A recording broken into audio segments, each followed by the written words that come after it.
Welcome back to Storytime with Mrs. Daniell. We're reading The Lion, the Witch, and the Wardrobe, and we're at a very exciting part of the book. We're on chapter 16.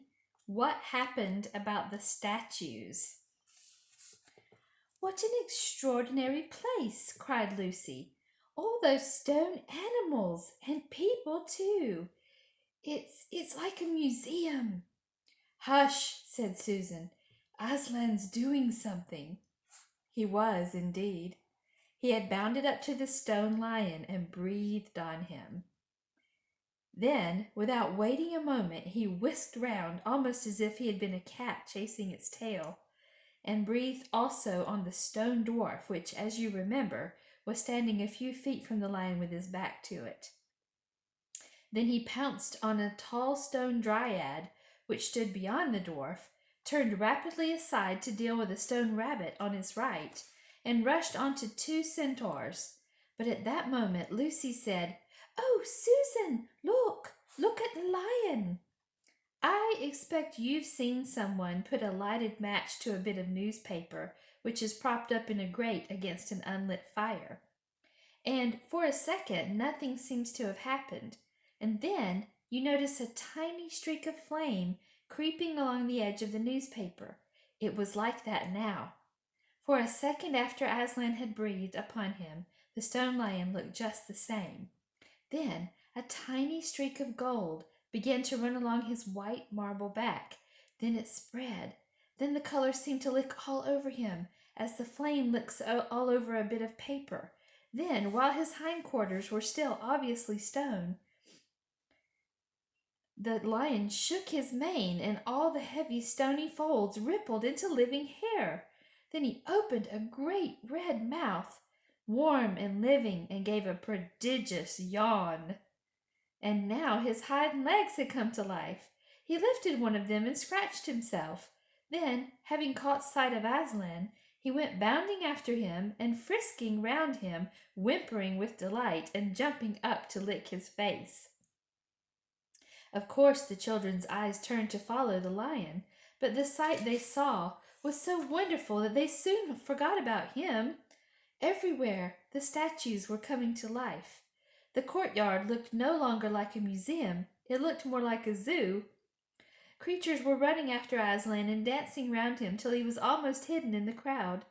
Instead of all that deadly white, the courtyard was now a blaze of colors: glossy chestnut sides of centaurs, indigo horns of unicorns, dazzling plumage of birds, ruddy brown of foxes, dogs, and satyrs, yellow stockings and crimson hoods of dwarfs, and the birch girls in silver, and the beech girls in fresh transparent green, and the larch girls in green so bright it was almost yellow. And instead of the deadly silence, the whole place rang with the sound of happy roarings, brayings, yelpings, barkings, squealings, cooings, neighings, stampings, shouts, hurrays, songs, and laughter. "Ooh," said Susan in a different tone. "Look, is it safe?" Lucy looked and saw that Aslan had just breathed on the feet of the stone giant. "It's all right," shouted Aslan joyously. "Once the feet are put right, all the rest of him will follow." "That wasn't exactly what I meant," whispered Susan to Lucy, but it was too late to do anything about it now, even if Aslan would have listened to her. The change was already creeping up the giant's legs. Now he was moving his feet. A moment later he lifted the club off his shoulder, rubbed his eyes, and said, "Bless me, I must have been asleep. Now, where's that dratted little witch that was running about on the ground? Somewhere just by my feet it was." But when everyone had shouted up to him to explain what had really happened, and when the giant had put his hand to his ear and got them to repeat it all again, so that at last he understood, then he bowed down till his head was no further off the ground than the top of a haystack, and touched his cap repeatedly to Aslan, beaming all over his honest ugly face. Giants of any sort are now so rare, in England, and so few giants are good-tempered that 10 to 1 you have never seen a giant when his face is beaming. It's a sight well worth looking at. Now for the inside of this house, said Aslan. Look alive, everyone, upstairs and downstairs and in my lady's chamber. Leave no corner unsearched. You never know where some poor prisoner may be concealed. And into the interior they all rushed, and for several minutes the whole of that dark, horrible, fusty old castle echoed with the opening of windows, and with everyone's voices crying out at once, "Don't forget the dungeons! Give us a hand with this door!" Or, "Here's another little winding stair. Oh, I say, here's a poor little kangaroo called Aslan. Whew, how it smells in here! Look out for trapdoors. Up here, there are a whole lot more on the landing." But the best of all was when Lucy came rushing upstairs, shouting out, "Aslan! Aslan! I found Mr. Tumnus! Oh, do come quick!"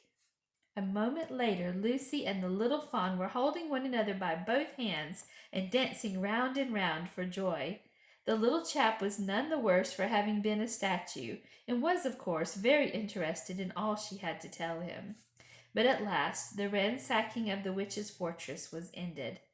The whole castle stood empty, with every door and window open, and the light and the sweet spring air flooding into all the dark and evil places which needed them so badly.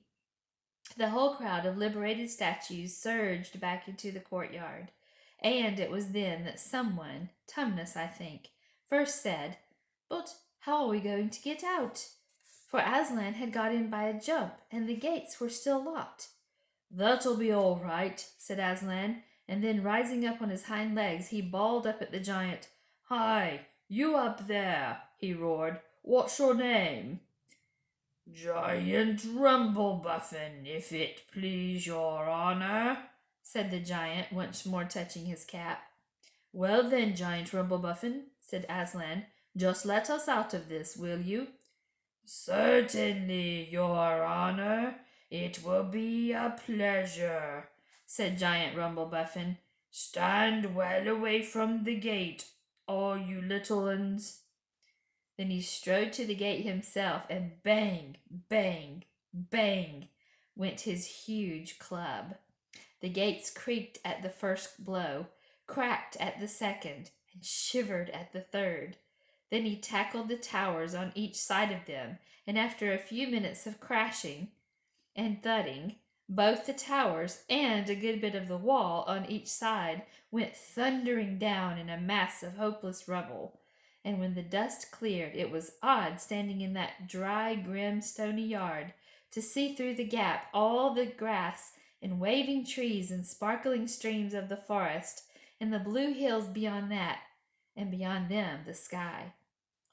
"Blowed if I ain't all in a muck sweat," said the giant, puffing like the largest railway engine. "Comes of being out of condition. I suppose neither of you young ladies has such a thing as a pocket handkerchief about you?" "Yes, I have," said Lucy, standing on tiptoes and holding her handkerchief up as far as she could reach. "Thank you, missy," said Giant Rumblebuffin, stooping down. Next moment Lucy got rather a fright, for she found herself caught up in mid-air between the giant's finger and thumb. But just as she was getting near his face, he suddenly started and then put her gently back on the ground, muttering, "Bless me, I've picked up the little girl instead. I beg your pardon, missy. I thought you was the handkerchief." "No, no," said Lucy, laughing. "Here it is." This time he managed to get it, but it was only about the same size to him that a saccharine tablet would be to you, so that when she saw him solemnly rubbing it to and fro across his great red face, she said, "I'm afraid it's not much use to you, Mr. Rumblebuffin." "Not at all, not at all," said the giant politely. "Never met a nicer handkerchief. So fine, so handy, so I don't know how to describe it." "What a nice giant he is," said Lucy to Mr. Tumnus. "Oh, yes," replied the fawn. "All the Buffins always were. One of the most respected of all the giant families in Narnia. Not very clever, perhaps. I never knew a giant that was, but an old family. With traditions, you know. If he'd been the other sort, she'd never have turned him into stone." At this point, Aslan clapped his paws together and called for silence. "Our day's work is not yet over," he said, "and if the witch is to be finally defeated before bedtime, we must find the battle at once." "And join in, I hope, sir," added the largest of the centaurs. "Of course," said Aslan. "And now, those who can't keep up, that is, children, dwarfs, and small animals, must ride on the backs of those who can, that is, lions, centaurs, unicorns, horses, giants, and eagles. Those who are good with their noses must come in the front with us lions to smell out where the battle is. Look lively and sort yourselves." And with a great deal of bustle and cheering they did.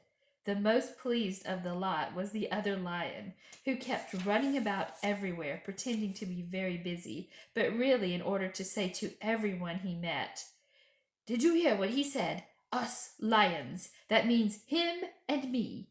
Us lions. That's what I like about Aslan. No side, no standoffishness. Us lions. That means him and me." At least he went on saying this till Aslan had loaded him up with 3 dwarfs, 1 dryad, 2 rabbits, and a hedgehog. That steadied him a bit. When all were ready, it was a big sheepdog who actually helped Aslan the most in getting them sorted into their proper order. They set out through the gap in the castle wall.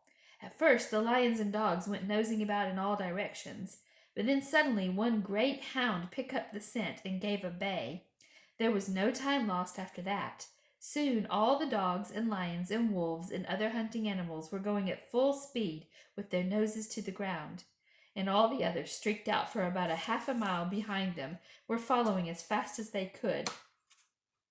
The noise was like an English fox hunt, only better, because every now and then with the music of the hounds was mixed the roar of the other lion, and sometimes the far deeper and more awful roar of Aslan himself. Faster and faster they went as the scent became easier and easier to follow. And then, just as they came to the last curve in a narrow winding valley, Lucy heard above all these noises another noise, a different one, which gave her a queer feeling inside. It was a noise of shouts and shrieks, and of the clashing of metal against metal. Then they came out of the narrow valley, and at once she saw the reason. There stood Peter and Edmund and all the rest of Aslan's army fighting desperately against the crowd of horrible creatures whom she had seen last night, only now, in the daylight, they looked even stranger and more evil and more deformed. There also seemed to be far more of them. Aslan's army, which had their backs to her, looked terribly few, and there were statues dotted all over the battlefield, so apparently the witch had been using her wand, but she did not seem to be using it now. She was fighting with her stone knife. It was Peter she was fighting, both of them going at it so hard that Lucy could hardly make out what was happening. She only saw the stone knife and Peter's sword flashing so quickly that they looked like 3 knives and 3 swords. That pair were in the center. On each side, the line stretched out. Horrible things were happening wherever she looked. "Off my back, children!"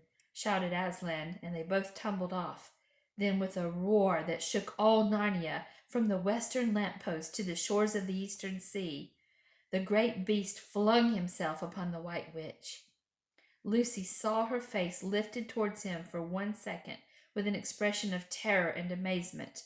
Then lion and witch had rolled over together, but with the witch underneath. And at the same moment all warlike creatures whom Aslan had led from the witch's house rushed madly to the enemy's line. Dwarfs with their battle axes, dogs with teeth, the giant with his club and his feet also crushed dozens of the foe. Unicorns with their horns, centaurs with swords and hoofs, and Peter's tired army cheered, and the newcomers roared, and the enemy squealed and gibbered, till the wood re-echoed with the din of that onset. End of chapter.